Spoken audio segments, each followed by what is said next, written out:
बिस्मिल्लाहिर्रहमानिर्रहीम अस्सलाम वालेकुम। मैं इब्रार अहमद एडवोकेट उम्मीद करता हूं कि आप सब खैरियत से होंगे। अमेरिका, ईरान और इजराइल के दरमियान एक साल के अंदर दो बड़ी जंगें हो चुकी हैं और इन दोनों जंगों का मकसद सिर्फ और सिर्फ एक ही था कि ईरान के पास एटम बम नहीं होना चाहिए। अभी तक वो मसला हल नहीं हुआ।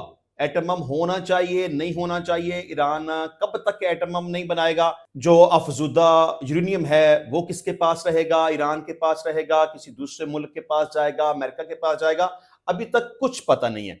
लेकिन अब अगर अमेरिका और ईरान के दरमियान जंग होगी तो वो एटम बम के ऊपर नहीं होगी, अब वो आबना हुर्मस के ऊपर होगी। जब इन तीनों ममालिक के दरमियान जंग का आगाज हुआ था उस वक्त आपना हुर्मस तो खुली हुई थी, जहाज आजादाना सफर कर रहे थे, कोई उनको रोकने वाला नहीं था।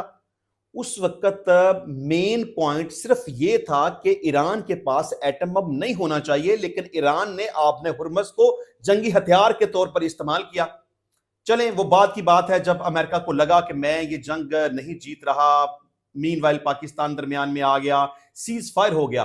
तो सीज फायर होने के बाद अमेरिका ने एक नई चाल चली, जिस तरह से ईरान ने चाल चलते हुए आपने हुर्मस को बंद कर दिया था, बिल्कुल इसी तरह डोनाल्ड ट्रंप ने एक जंगी चाल चलते हुए आपने हुर्मस की नाकाबंदी कर दी कि यहां से मेरी मर्जी के खिलाफ जाके कोई भी जहाज नहीं गुजर सकता और ईरान को इजाजत नहीं होगी कि वो अपना तेल फरोख्त कर सके। अब अगर इन दोनों ममालिक के दरमियान दोबारा से क्लैश होगा, जो कि क्लैश की मेन वजह बेशक आपने हुर्मस था नहीं, लेकिन अब आपने हुर्मस की वजह से अगर हुई तो इन दोनों ममालिक के दरमियान जंग होगी। आप ये समझ लें कि मुज़ाकरात का एक पहला दौर गुजरा, दूसरा दौर शुरू होने वाला था, लेकिन वो किसी नतीजे पर नहीं पहुंचा। बेशक अमेरिका ये कह रहा था कि मैं अपने नुमाइंदे पाकिस्तान में भेजता हूं, लेकिन ईरान ने अपने नुमाइंदों को पाकिस्तान में नहीं भेजा और एक शर्त लगा दी। चले, वो बाद में भी ऐसा ही हुआ कि डोनाल्ड ट्रंप बिल्कुल तैयार था, वो अपने नुमाइंदे पाकिस्तान में भेजना चाहता था। अब्बास अरागची साहब जो ईरान के वजीर खारजा हैं वो पाकिस्तान में आए, एक दफा आए, दूसरी दफा आए, लेकिन उनका सिर्फ एक ही मौकफ था कि हम अमेरिका के साथ बातचीत नहीं करेंगे उस वक्त तक जब तक के वो आपने हुर्मस की नाकाबंदी को खत्म नहीं कर देते। अब दूसरी तरफ अमेरिका का यह मौकफ है कि हम उस वक्त तक आपने हुर्मस की नाकाबंदी को खत्म नहीं करेंगे जब तक कि ईरान के साथ हमारा कोई ना कोई मुआहदा नहीं हो जाता। आप ये समझ लें कि अब इन दोनों ममालिक के दरमियान एक डेड लॉक आ गया है। आप ये समझें कि मुज़ाकरात तकरीबन तअत्तुल का शिकार हो गए हैं। अब मुज़ाकरात किस तरह से हो रहे हैं?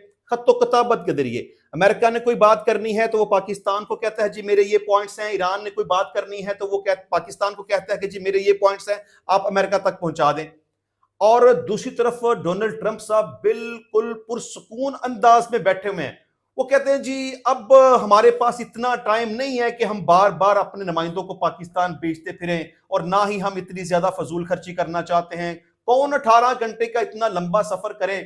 तो ईरान के पास हमारा नंबर है, अगर वो बातचीत करना चाहें तो वो बराह रास्त हमें कॉल कर सकते हैं। और अब हमारे दरमियान जो भी मुज़ाकरात होंगे वो टेलीफोनिक भी हो सकते हैं। अब आपके जहन में ये सवाल आएगा कि डोनाल्ड ट्रंप आखिर इतना पुरसुकून क्यों है? उसने सीज फायर भी कर दिया, उसने नाकाबंदी भी कर दी, उसने एक्सटेंशन भी कर दी, जंग बंदी में उसने तोसी भी कर दी, साथ ये भी कह दिया कि जी जब तक हमारी बातचीत किसी न किसी नतीजे पर नहीं पहुंच जाती उस वक्त तक ये जंग बंदी रहेगी। तो सवाल तो जहनों में आएगा ना कि जनाब आपने जिस बात को लेकर ईरान के ऊपर हमला किया था कि ईरान के पास एटम बम नहीं होना चाहिए और इसके पास जो अफजुदा यूरेनियम है वो हम हासिल करके रहेंगे और उसे हम अमेरिका में शिफ्ट कर देंगे, तो जंग के दौरान तो आपका वो मकसद हासिल नहीं हुआ। उसके बाद फिर बात मुज़ाकरात की तरफ आ गई। पहला दौर हुआ, वो किसी नतीजे पर नहीं पहुंचा। दूसरा दौर शुरू ही नहीं हुआ। तो फिर डोनाल्ड ट्रंप इतना पुरसुकून क्यों है? एक्सटेंशन भी दे रहा है, वो कहता है मैं जंग भी नहीं करूंगा, वो चाहता है कि मैं मुआहदा भी करूंगा, वो कहता है कि सारे पत्ते भी मेरे पास हैं, वो कहता है कि ईरान के पास मुज़ाकरात करने के सिवा कोई चाराकार भी कोई नहीं है, मैं अपने नुमाइंदे भी अब पाकिस्तान में नहीं भेजूंगा, अब जो भी बातचीत होगी वो टेलीफोन के जरिए होगी और जो भी मुज़ाकरात होंगे वो टेलीफोन पर होंगे। اور ایران جب چاہے مجھ سے رابطہ کر سکتا ہے. تو ڈونلڈ ٹرمپ اتنا پرسکون صرف اس وجہ سے ہے کیونکہ اس کو پتا ہے کہ میں نے آبنائے ہرمز کی ناکہ بندی کر کے، آپ یہ سمجھ لیں کہ ایران کی ناکہ بندی کر دی ہے، ایران کا سانس روک دیا ہے. ایران اگر وہاں سے موو نہیں کر سکتا، اس کے جہاز نہیں جا سکتے، اس کا تیل نہیں بک سکتا، تو اس کے معاملات کس طرح سے چلیں گے؟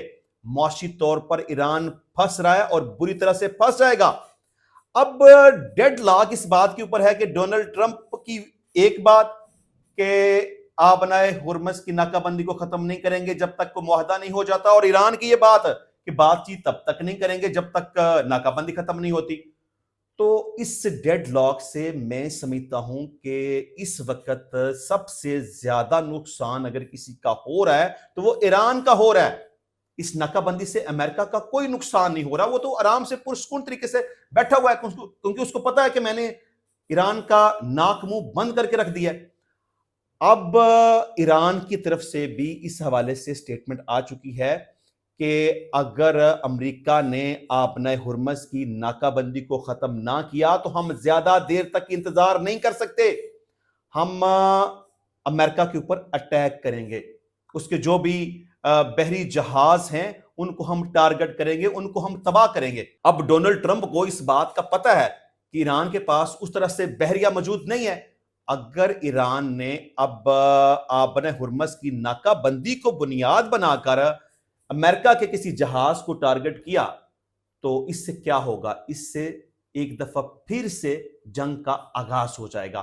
میں یہ سمجھتا ہوں کہ ان دونوں ممالک کو کچھ نہ کچھ لچک دکھا کر کمپرومائز کی طرف آنا چاہیے، اور اس وقت میں سمجھتا ہوں کہ ایران کو تھوڑا سا کمپرومائزی پوزیشن میں آنا چاہیے.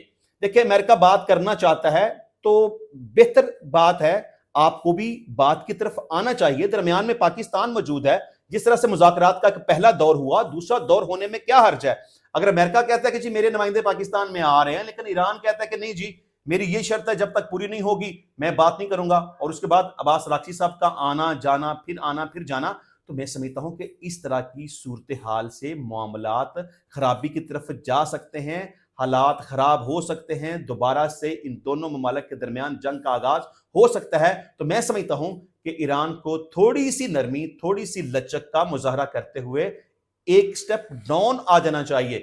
جو شرط لگائی گئی ہے نا کہ جب تک ناکہ بندی ختم نہیں ہوگی، میرا خیال ہے کہ اس بات سے تھوڑا سا پیچھے ہٹ کے مذاکرات کی ٹیبل کے اوپر آنا چاہیے اور بات چیت کو بڑھانا چاہیے. کیونکہ جس طرح سے یہ بات چیت ہو رہی ہے خط و کتابت کے ذریعے یا ٹیلی فون کے ذریعے بات ہوگی، مذاکرات ہوں گے، اس طرح سے بات نہیں ہوگی. اگر ایران تھوڑی سی نرمی کا مظاہرہ نہیں کرے گا تو بات خرابی کی طرف جائے گی. اور میں ونس اگین کہہ رہا ہوں کہ پہلے ان تینوں ممالک کے درمیان جنگ ہوئی تھی ایٹم بم کی وجہ سے، اور اب ان تینوں ممالک کے درمیان اگر جنگ ہوگی تو وہ آبنائے ہرمز کی وجہ سے ہوگی.